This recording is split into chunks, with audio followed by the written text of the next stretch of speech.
great to be able to share with you the musical instruments that I started working on. I hope you all are doing well. We're doing great here. I wanted to continue where we left off the last time, where we were working with the wind instruments. We started with I demonstrated for you the recorder, where your left hand goes on top, remember that. Then I moved over to the tenor recorder, left hand goes on top, demonstrated that for you. Then we moved on. Outside of the recorders, we went on to the flute, where the left hand goes down on the top side, goes right here on the top, the left hand goes below, same as the recorder. Now, the next piece that I had that I showed you was the clarinet. Now, the clarinet was a little bit different, where you didn't just blow into it. On the back side, you can see that it's going to need something to go in here, and that was called a reed, and I showed you that last time. So the reed slides in there, left hand on top, the instrument, you blew into it nicely, and your fingers went, left hand on top, other hand underneath, and you played that way. Now, my goal was to get to the alto saxophone last time, but we ran out of time. So I'm going to demonstrate that for you, but show you a few things about that as well. It's different than the clarinet. The alto saxophone is different because it's kind of an S shape. Is that S for you, or is this S for you? Well, you get the idea.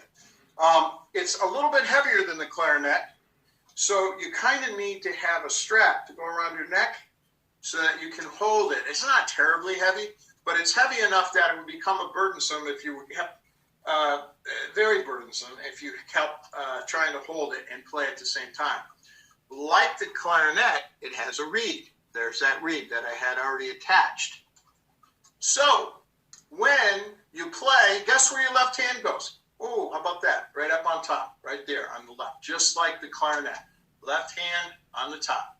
All right, when you blow into the saxophone, it's the same thing. The reed is going to vibrate just like the clarinet, only it's a little different sound.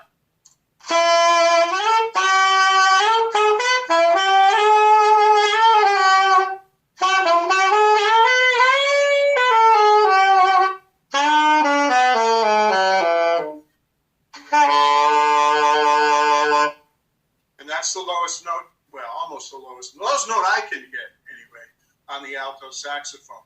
It can go a little lower, but I don't think I'm going to try, because I think it's going to sound, oh, why don't I? When I try to play a low note. There you go. That's the lowest note. Not very attractive, but anyway, they do use that note in all kinds of different sounds and music and things like that. However, you know, I don't really like that note. So we'll stick with these.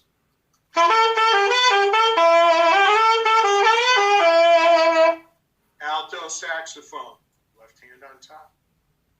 Okay, the next instrument I'm going to show you is called a tenor saxophone.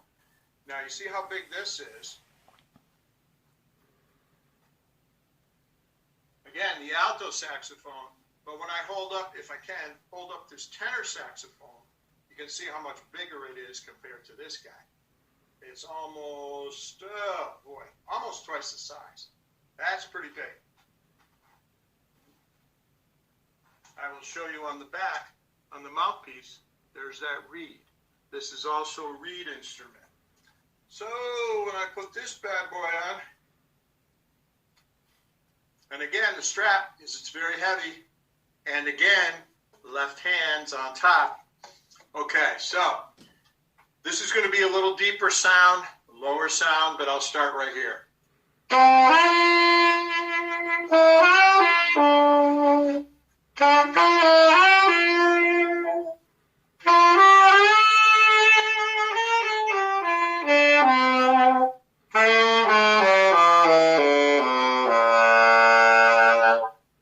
can see it's a lot lower. I'm surprised that last note came out. Generally gives me a hard time. So, as I push down all of the buttons on here, or the keys, it changes the pitch of the sound. Just like all the other instruments do. Just like your recorder, the flute, the clarinet, the alto sax, and the tenor sax. So I kind of like the tenor sax. It's kind of a nice, soothing sound. That's really all I have for reed instruments for today. I want to get into the brass instruments the next time we get together. And I hope that's very soon. And I want you all to know I miss you, and I wish you good health and well